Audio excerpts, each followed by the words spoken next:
One of my early memories as a kid growing up dates back to a time when I was 7 or 8 years old, I think. I was riding in the passenger seat of our wood-paneled Caprice station wagon, the one that a couple of years later we drive across the country in a bicentennial adventure, and I asked my dad if Crater Lake Avenue was the biggest road in all of the world. He told me that he didn't think it was, and I remember being a bit disappointed. I think I asked if it was the biggest road in America, and he said no. Oregon? No again. Well, Medford then. Not really, he said. I can remember my sense of confusion growing with each negative response. You see, growing up on Easy Street, and yes, I really did grow up on Easy Street, we would turn right onto Melody Lane and then left onto Brookhurst, and then at the traffic light, we'd turn onto the wide 4-lane road that had that center turn lane, the road that was named Crater Lake Avenue, either to go to the grocery store we shopped at or to the fast food restaurant my mom and dad owned. It seemed so big and like such a central part of my life that I couldn't imagine it not being the biggest road on all the planet. It was certainly bigger than Roberts Road, one street over from where I lived, or Corona Avenue, where my elementary school was. As we drove along, I began to pay attention, and I realized that I had never really paid attention to how big things actually were. I quickly saw that McAndrews Road, where the hospital was certainly as big as Crater Lake Avenue. Down on Biddle, there were more cars, and then, up on the huge pillars, was the interstate highway that ran over much of the large town of Medford. I quickly realized that I had confused something being central to my life with something being objectively greater than other things.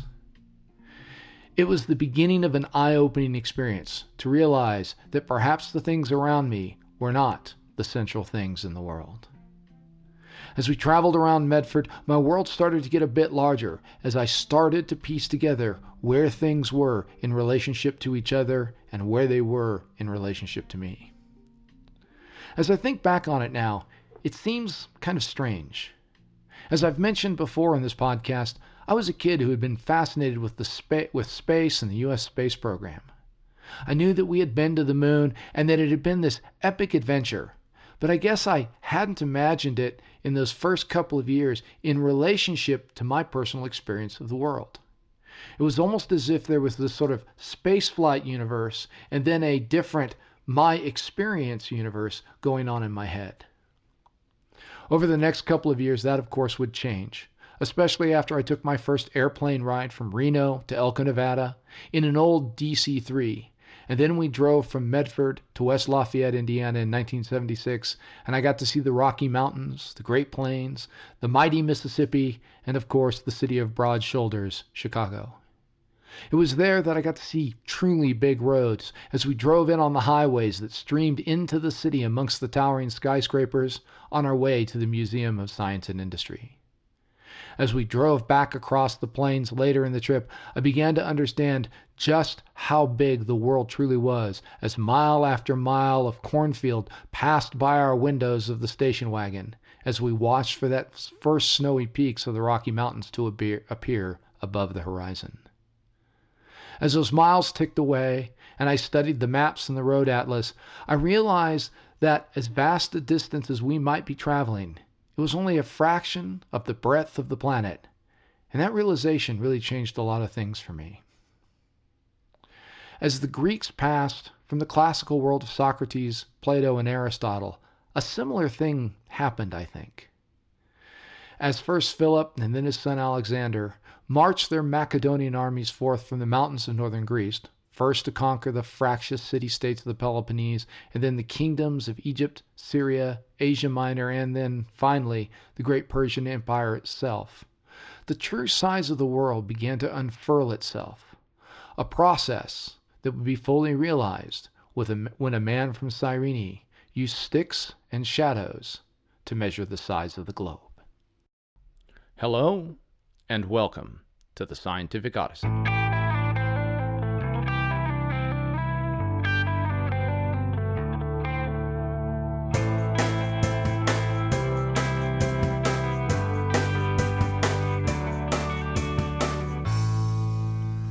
The Scientific Odyssey is a many-part journey into the history and philosophy of science. My name is Chad Davies, and I'm the writer, host, and producer of the podcast, where we consider the ideas, processes, and results of over 2,500 years of scientific inquiry and discovery. Series 5, Finding Our Way. Episode 7, How Big is Our World?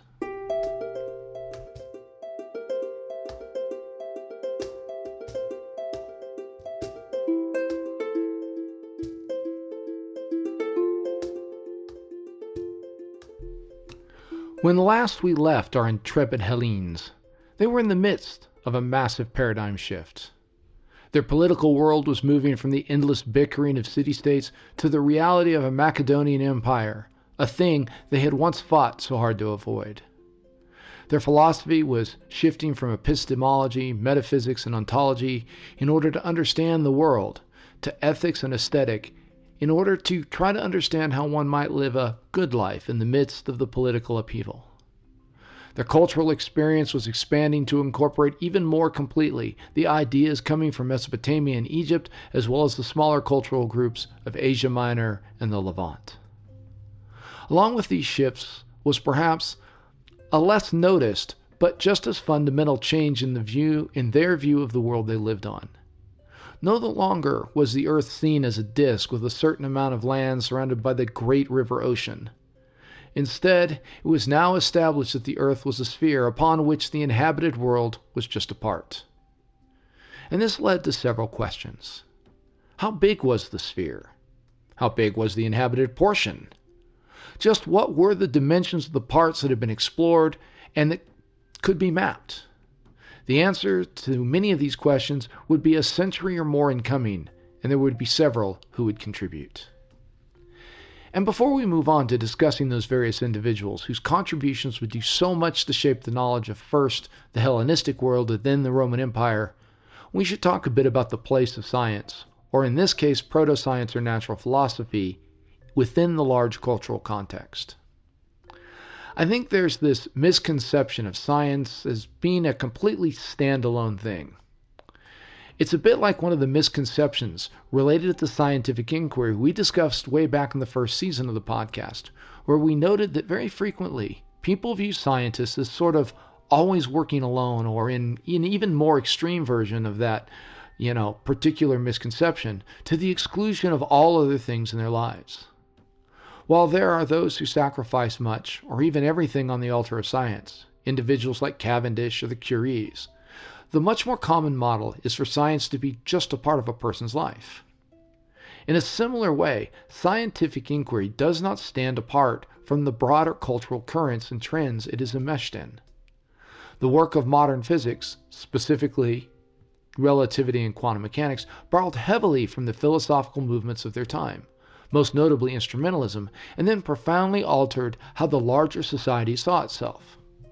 As we've discussed, the rise of theoretical physics and astrophysics as a discipline disproportionately populated by those from marginalized group, whether they be those of Jewish descent, those coming from outside of religious traditions such as Quakerism, or those from the edges of empire, is a result of the very marginalization from the more accepted and widely practiced forms of astronomy and physics practiced and populated by those who had access to traditional pathways of education and employment. If we look back to this period, I think we can distinguish similar patterns in the Mediterranean. It is no coincidence, I think, that the first natural philosophers to push past the disc-shaped world centered on their particular culture came from those colonies thought to be on the edges of civilization by the older and more established societies and cultures. Whether on the coasts of or islands off of Asia Minor or modern-day Turkey, the colonies of Magna Graecia in Italy, or, as we shall see, an outpost in the Western Mediterranean, these individuals would be the first to throw off the ideas of the Mesopotamian, Egyptian, and older Greek civilizations to embrace new data and information. In the same way, as the culture in which their successors found themselves in changed, so too did their concerns when it came to their philosophical pursuits. As the world became more centered around empire and their place in it, they began to leave behind their more theoretical musings and instead turned to more practical questions. To me, this is the great difference between the pre-Socratic and post-Aristotelian thinkers of the Mediterranean world. Due to the conquests of Alexander, the culture changed, and with that change in the culture, so too did the nature of scientific inquiry being done. As we've discussed in our episodes on the period often referred to as the Scientific Revolution, in the period between 1450 and 1517, there were a number of dramatic upheavals to medieval European culture, none perhaps as important as the newfound realization that there were in fact new things to be discovered and better ways to disseminate that information to a broader range of individuals. Without these cultural changes, it is hard to see that the work of Copernicus would have had much of an impact, or as much an impact as it did, or would have set the stage for men such as Brahe, Kepler, and ultimately Newton. Scientific inquiry, therefore, cannot be said to stand apart from the broader cultural currents any more than any other form of human inquiry.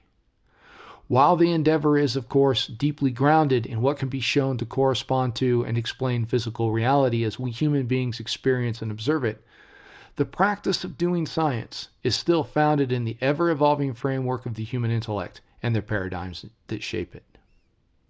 So what does this mean for our present narrative? Well, as you recall, we have said that geography and its attendant artifact-producing discipline of cartography go way beyond just mere wayfinding. While a map may certainly serve that function, it is clear that it also represents a society's understanding of its place inside of a larger reality, whether that be physical or metaphysical. In this case, the transition from a disk world to something spherical was accompanied by a development that the Earth was part of a larger physical cosmos that was often thought to share its geometry, or perhaps a better way to say it was that the Earth was thought to share the geometry of the larger cosmos. Such considerations, whether they be maps or models, reflect a strong drive among the natural philosophers of the classical Greek period towards ontological pursuits, a desire to understand the nature of all things from the cosmos to the matter it was made of. As such, while the practical aspects of natural philosophy were never completely abandoned, they were often de-emphasized for more theoretical pursuits that were frequently couched in mathematical terms, or at least in mathematical idealization. Only with the writings of Aristotle, who re-emphasized empirical knowledge as the role of techne, in addition to the role of episteme being important, did such things begin to change.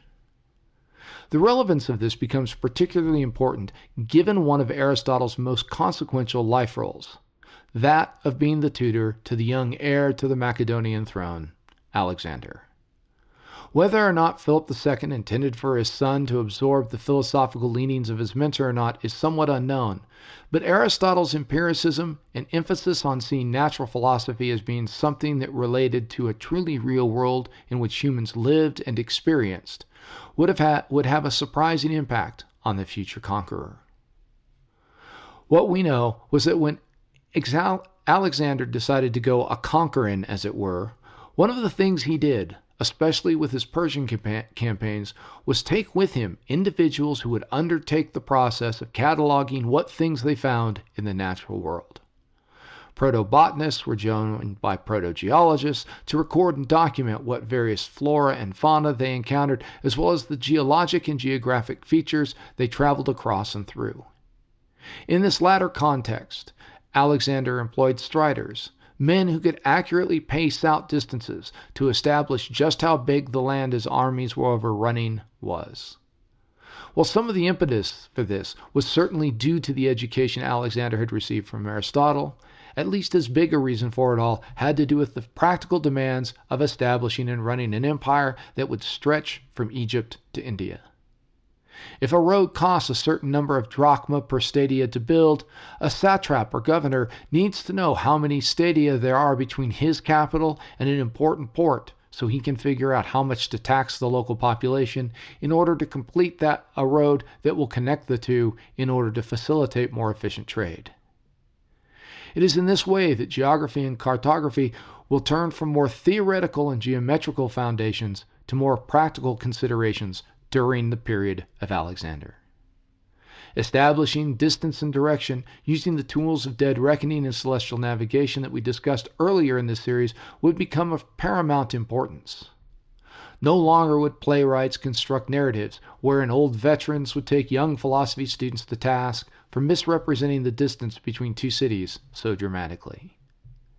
While the precision of such measurements would at times leave much to be desired, which is not surprising given the level of technology available to these early surveyors, the estimates would now be grounded in data rather than philosophical speculation. Of course, the difficulty with this had to do with what we might think of as contradictory data. What if one traveler says it took him 12 hours to walk from the capital to the port, while another said it took 14 to walk in the other direction? And what about determining direction when the travelers walk at different times of the day or year? Such are the difficulties that can plague empirical geography. But with this shift, better and more organized efforts would be made, efforts that would continue well into the medieval period. Laid over the geometrically surmised and logically argued globe, these new measurements would form a synthesis that would change geography going forward.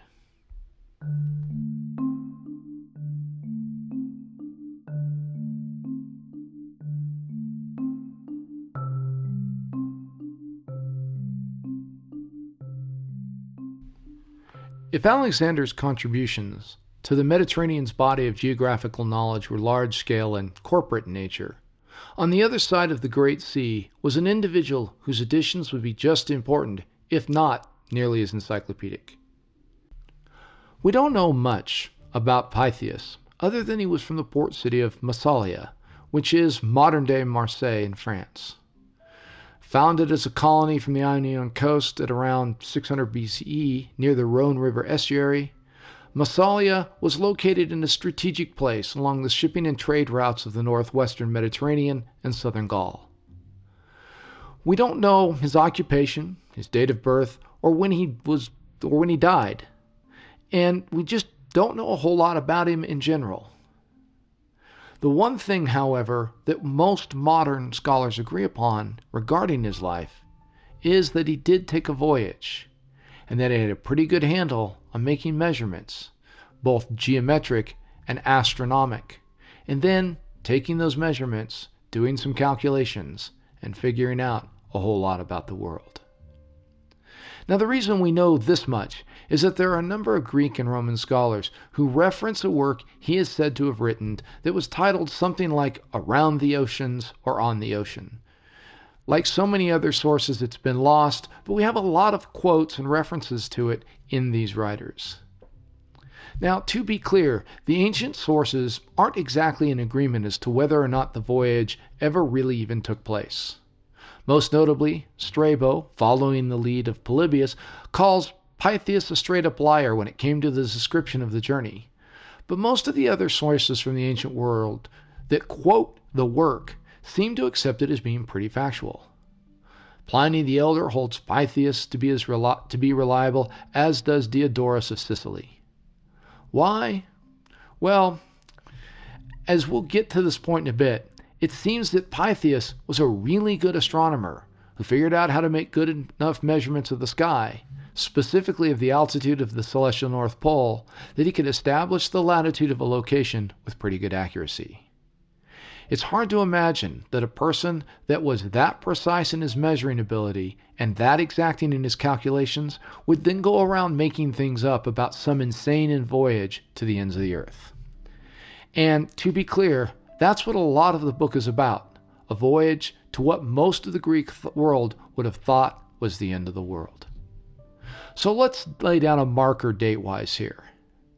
Using references from some of Pytheas' contemporaries and the works that they write that quote passages from his book, modern historians have narrowed down the date of his writing of On the Oceans to between 330 and 300 BCE, which would have been near the end of the life of Alexander. That means that the voyage the book describes would likely have taken place a few years before that. So where did this voyage go? From what can be reconstructed, it seems that he sailed out of Masala westward to Cadiz, which is now modern-day Cadiz, through the Pillars of Hercules, as the Straits of Gibraltar were then known, around the Iberian Peninsula and up the coast of Gaul, also known as France. When he reached what is now known as Brittany, he is thought to have sailed across the English Channel to a region of Cornwall on the coast, where he likely stopped and interacted with the locals there who were responsible for the trade in tin that was so valuable for much of the Mediterranean world, as it was still being used in the making of bronze. From there, it is said that he would sail around the southwestern side of the island and then up the west coast of England and Scotland to the Orkney Islands. According to Strabo, Pytheas referred to Britain as Britannicae, which may be taken from a Celtic word. It's a combination from that region of Wales, which was Ynys Brydain, or the island of Britain. From there, things get pretty interesting. According to those later writers who quote from the book, Pytheas says that he then sails 6 days further north to a more northern location that he called Thule. There's been a lot of speculation about just where that might have been, but I think right now the most popular hypothesis is that he made it to Iceland before attempting to sail even further north and being stopped by what he calls the frozen ocean. Other really good possibilities, especially given the fact that he mentions plowed or cultivated soil, include an interpretation of the text and data that has him landing pretty far north on the coast of Norway. In either case, Pytheas is then said to have traveled into the Baltic Sea, perhaps as far east as the Vistula River, in search of sources of amber, before returning down the coast of Europe to his home port. So what are we to make of the journey? As I said, most modern historians think that the journey did in fact take place at least as far as the northern British Isles, and probably further than that.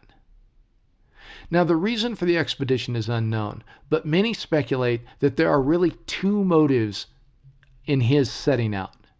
The first was likely an economic one.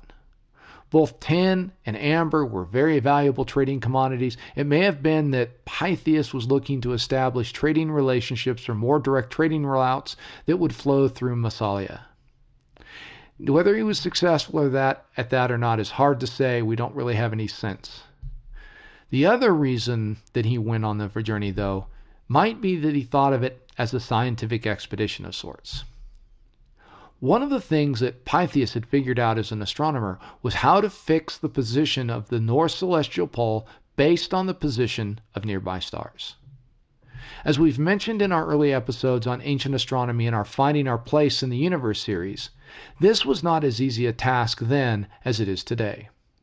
At the present time, if you go out and make observations of the northern sky from a dark location, if you live in the northern hemisphere, you will within a few hours notice that the sky turns around a single point that's very closely marked by a star that we call Polaris, or the North Star.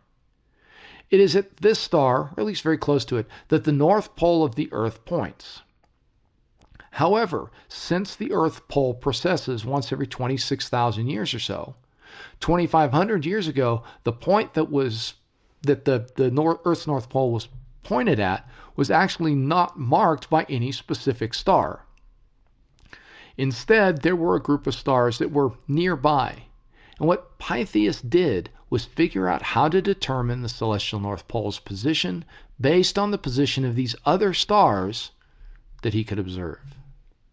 Now, Pytheas had already figured out one way to measure a location's latitude, and that was by using a gnomon, or a rod, if you remember, just sort of a big straight stick that was stuck perpendicularly into the ground. And what he then did is he measured the ratio of the length of the shadow made by the rod at noon on the longest day of the year, i.e. the summer solstice, to the length of the rod itself. By doing this, and assuming that the Earth was in fact a sphere, he could work out the geometry that would give him the north-south location, or latitude, of his observation point on the sphere. For Massalia, the first place he seems to have tried to do this, he got a value of about 19 degrees, 12 minutes for latitude, which is only about 30 minutes off of the presently accepted value, which is a distance of less than 30 kilometers, which is pretty darn good. Now, once he has these two measurements, Masala's latitude and the height of the North Celestial Pole on the horizon, something that was easy to measure now that he could accurately determine the location of that point in the sky from those other nearby stars, he was quick to figure out those two numbers actually matched. And that gave him two ways to get a location's latitude. What seems very clear is that as he traveled along the coastlines of Europe and Britain, he made a number of measurements to establish latitudes of various locations.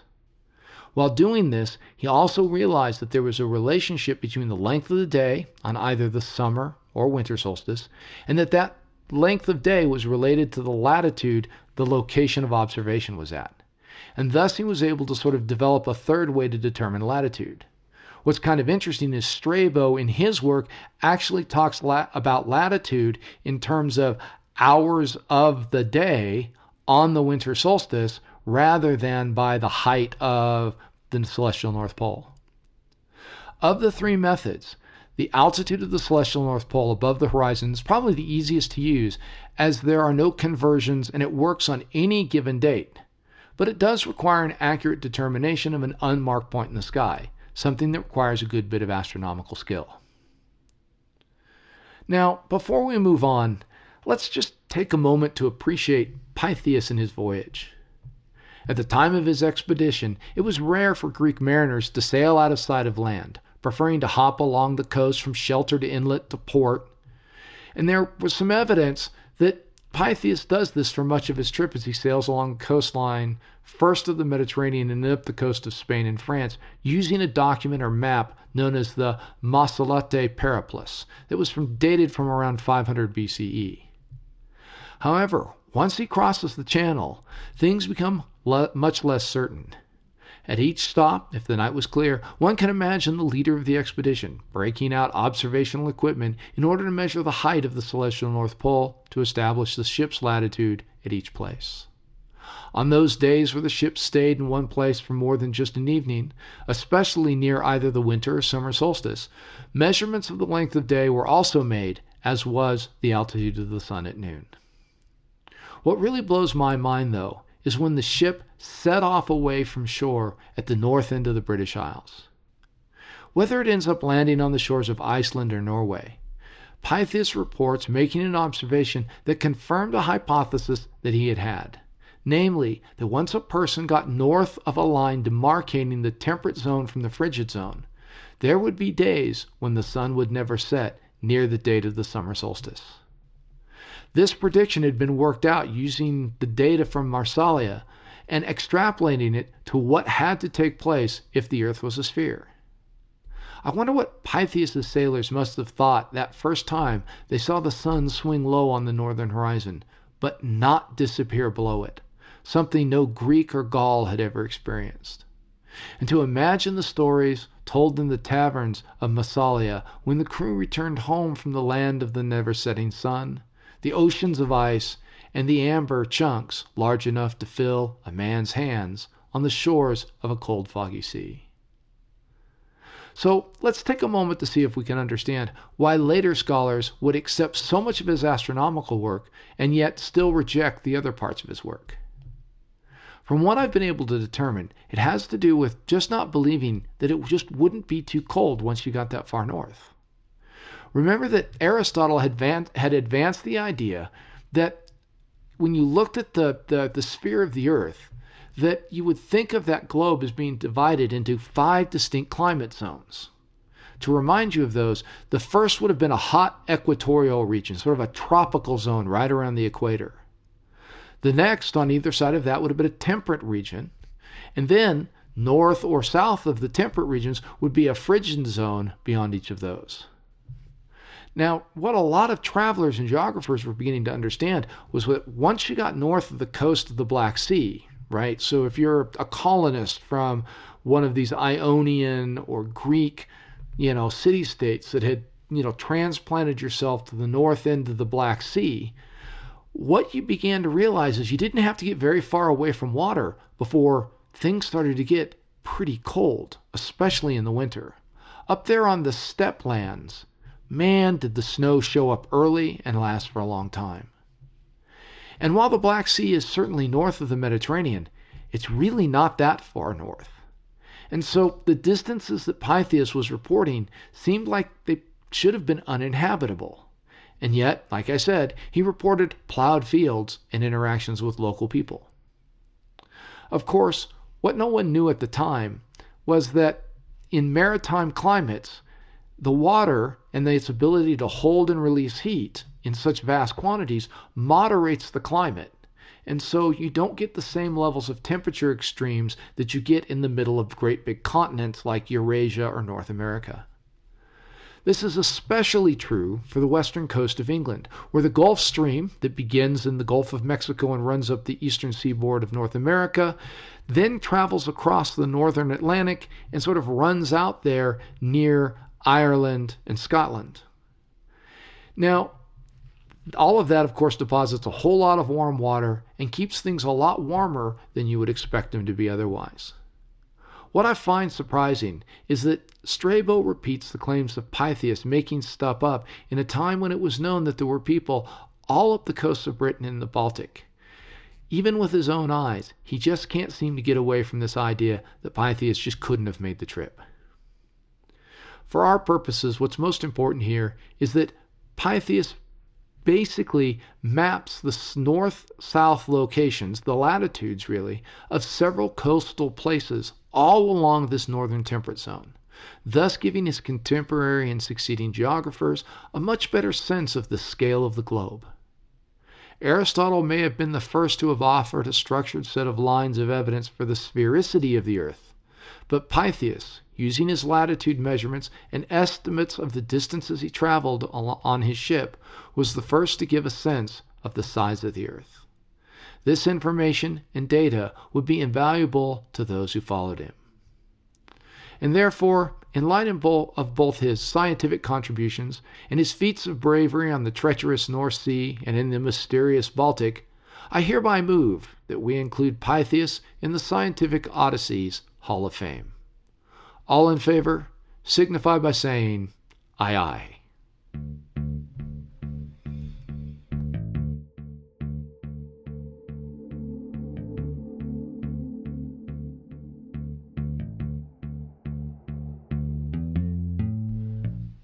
Probably the first to use Pytheas' data, or at least some part of it, was a student of Aristotle's by the name of Dicaearchus of Messana, who lived from about 350 to about 285 BCE.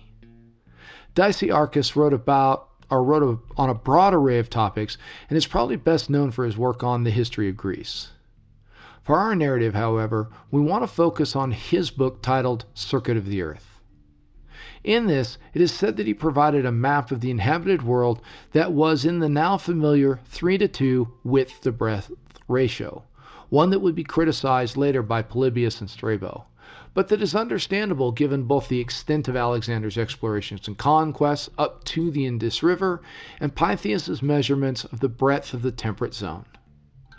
On this map, there were really two important additions beyond those previous versions.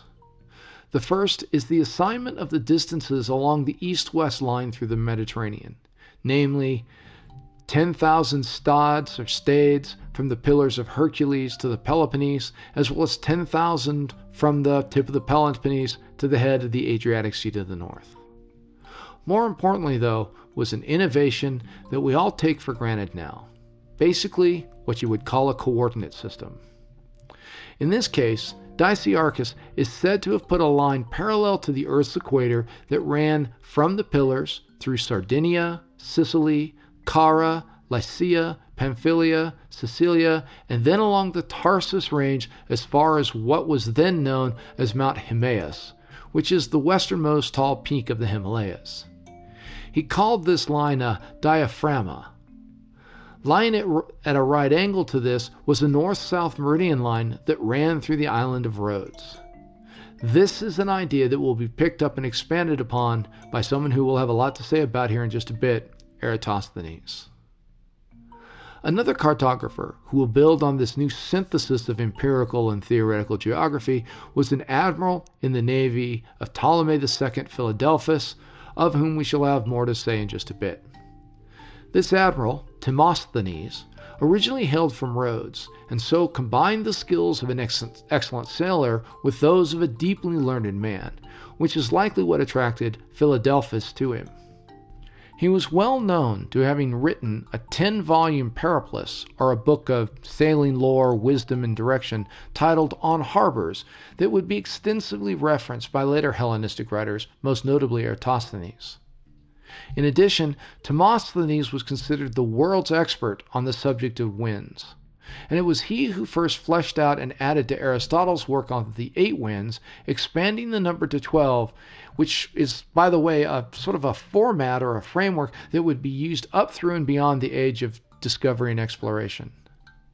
In addition to naming each of the 12 winds and the directions they came from, he also described their characteristics, what kind of weather accompanied each one, and, most notably, which people lived in the region of origination. Hence, the wind that blew across the Mediterranean from the west was called the Zephyrus, originating from the Pillars, and was mild and warm, signaling the coming of spring.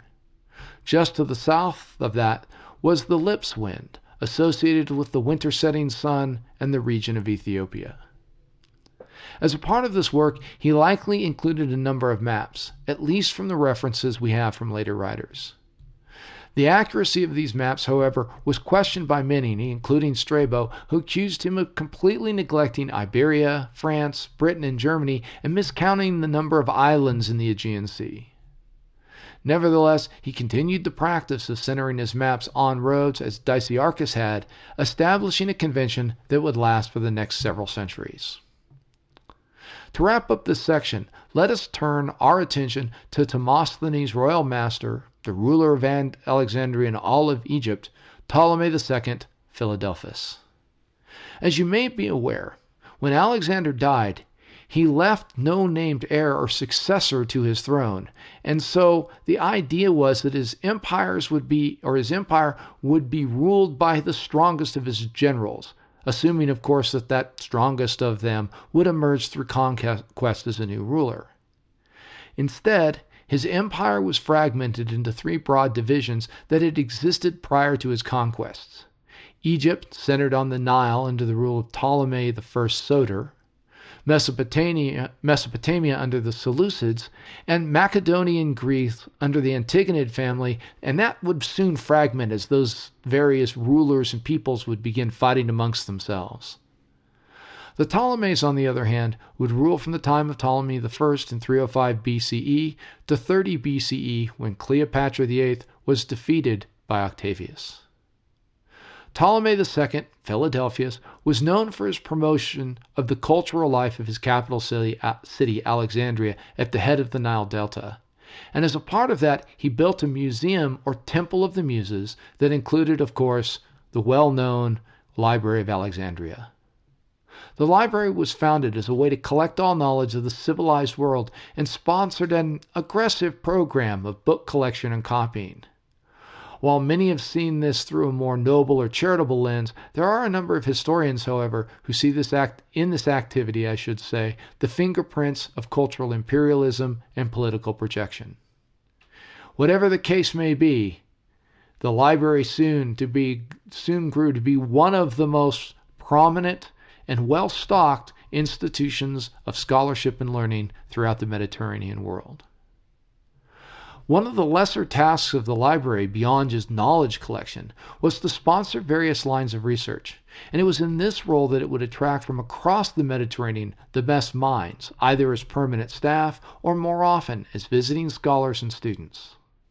While its political influence would wax and wane, often in sync with the fortunes of the Ptolemaic dynasty, the library would have a significant impact in the fields of mathematics, astronomy, anatomy, literary criticism, and, of course, geography.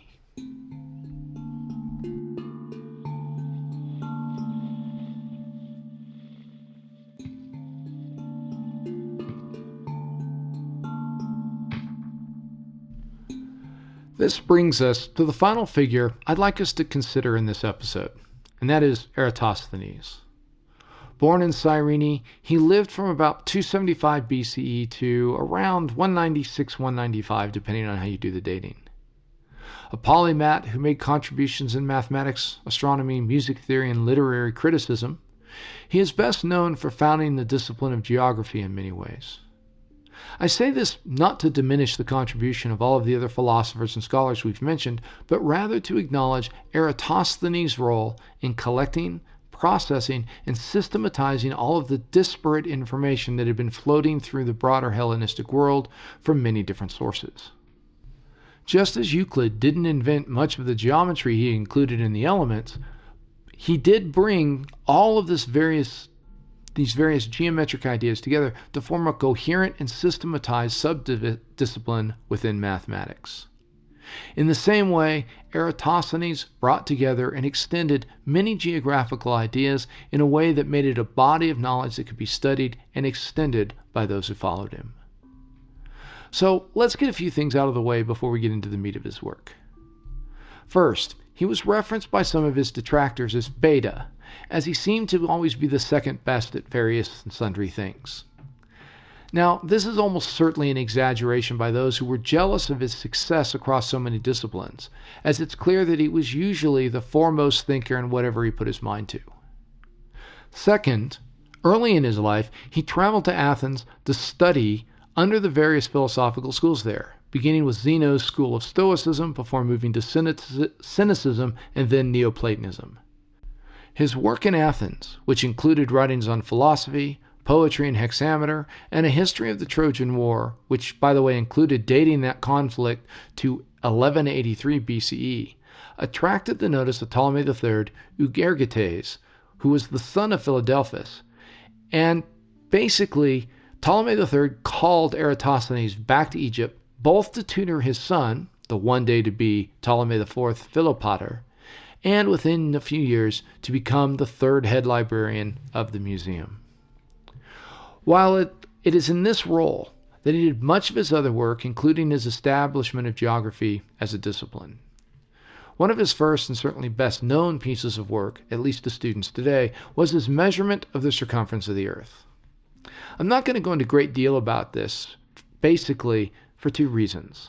First, we covered this back in an episode in our Finding Our Place in the Universe series. It was titled Rounding the Earth. If you'd like to learn more about the very specific details of how he did his observations and made his calculations, I'd really suggest you check it out. Second, since we're starting to run a bit longer than I'd like, and there's some other things I'd like to cover, it behooves us to keep this short. And that short version of the method is basically that while reading reports made from his hometown of Cyrene, he came across a description that on the summer solstice, a gnomon placed at the center of the town cast no shadow. Additionally, on that day, sunlight could reach to the bottom of a deep well.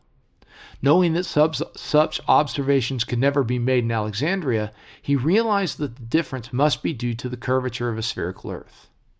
He then used a similar method as Pytheas had, wherein he placed a gnomon in Alexandria on the summer solstice and measured the length of the shadow, which allowed him to come up with an angle of about 7 degrees that the sun's light was hitting the Earth.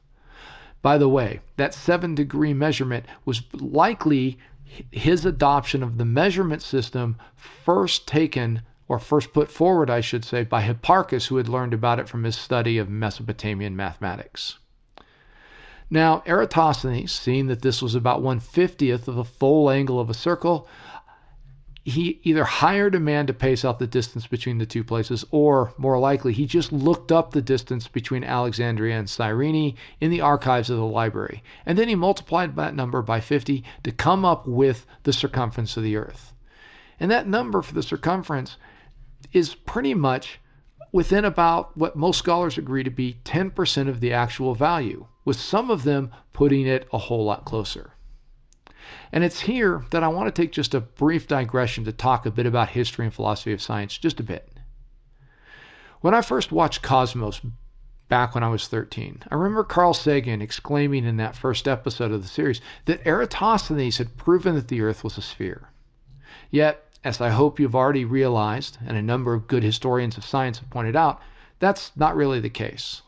The sphericity of the Earth had been proposed over 100 years earlier by that community around Pythagoras, and Aristotle had provided at least 4 lines of evidence in support of the claim.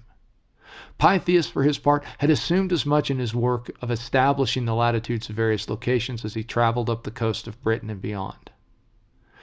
But on the other hand, to say that what Eratosthenes did was just determining a numerical value for something that was already known, I think is to really sell him a bit short.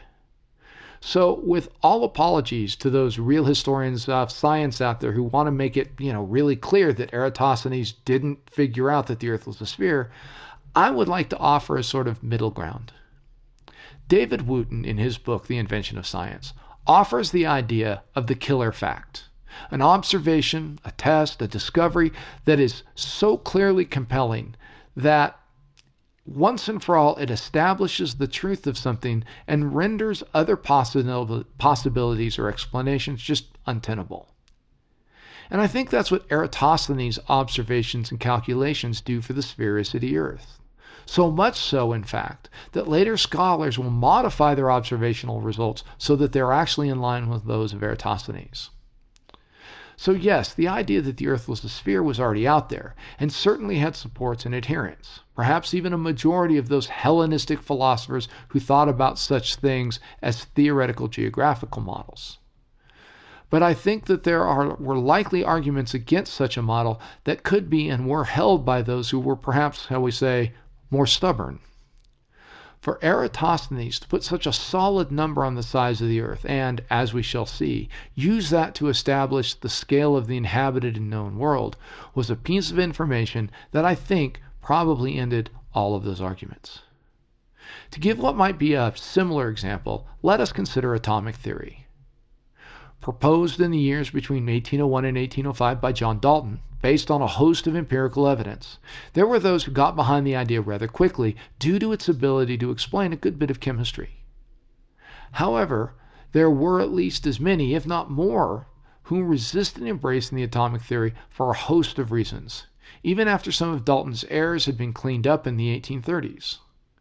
Resistance to the theory would continue through the Great Chemical Congress of 1870, and in the 1880s, opposition was still pretty staunch from men such as Ernst Mach. Yet, when Albert Einstein in 1905 published his paper using atomic theory to fully explain Brownian motion, most of that resistance that was still there melted away, with even Mach, in his dotage, conceding that if there were something short of a direct observation that would convince him of the existence of atoms, Einstein's paper would be it. Did Einstein discover atoms? No. Modern atomic theory is rightly credited to Dalton. Did Einstein prove they exist? That's less clear, but I think we could say that given the lines of evidence that already supported the theory, and the number of chemists and physicists who were using it to obtain useful results, I think one can make the argument that proof, such as it exists in scientific inquiry, was already in place for an atomic theory. What Einstein did was provide that killer fact, or in this case, that killer derivation, that established the atomic theory beyond a reasonable doubt, to use a juridical term, for any thinking, educated person. In my mind, that's what Eratosthenes' work does.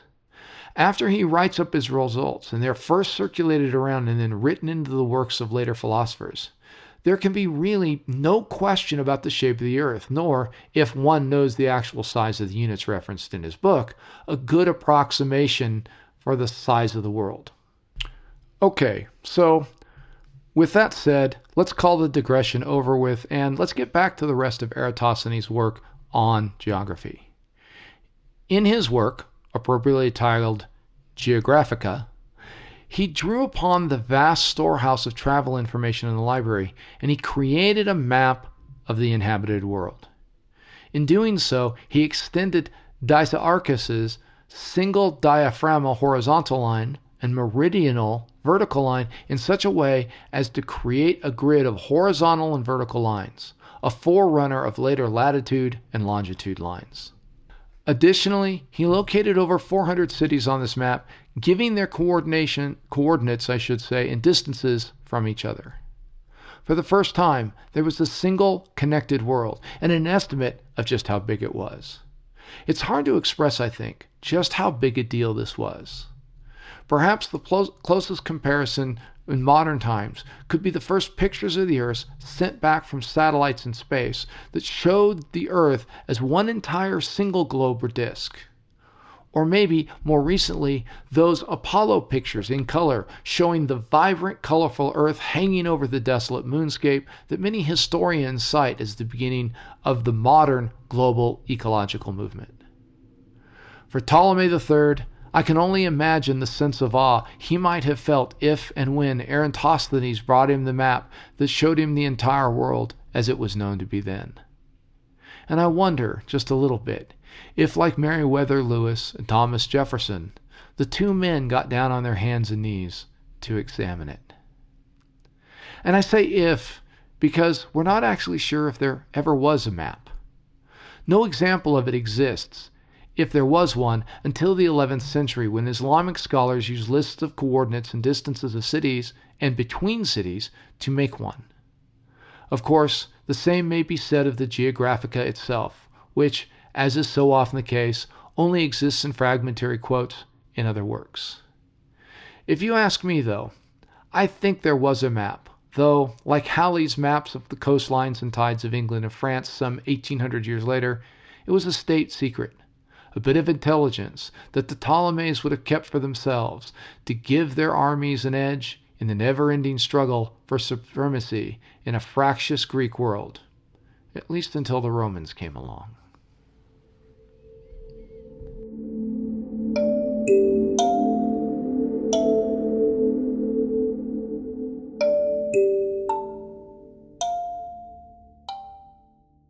As we wrap this episode up, let me once again express my indebtedness to the History of Cartography project, whose various works form much of the backbone of this episode. For those who are looking for something that is less scholarly, less dense, and perhaps a bit more engaging, might I recommend The History of the World in 12 Maps. Drawing from many of the same sources we've used here, Jerry Bronton has done a wonderful job of distilling out and weaving together the many strands of geographical and cartographical history in a narrative that is simultaneously entertaining and informative. I'd also like to thank the Blue Dot Sessions for the use of their compositions that add so much to this podcast. If you're interested in hearing more of their work, go to sessions.blue, where you can find sounds and textures to fit almost any mood you're looking for. Finally, I'd like to thank all of you, the listeners, for your continued support. Believe it or not, the podcast just turned 5 years old this month. That's wild, isn't it? And when I started this project, I had no idea it would take me so far, nor that I would learn so much in doing it. It's been an honor and a privilege to be your navigator on this 5-year mission, and I hope you'll continue with me for as long as time and circumstance allows. One thing I'd like to ask is that if you have time and inclination, take a moment to tell one other person about the show. There's always room for another member of the crew here on the Odyssey, and so I hope you'll reach out to someone, maybe someone at work, a friend with whom you share an interest in science, history, or philosophy, perhaps a student who's looking for a research topic, whatever, and let them know about our voyage. We'd love to have them join the crew. Next time, we'll make the transition from the Hellenistic world into the practical and engineering-oriented Roman Empire. Until then, full sails on your journey.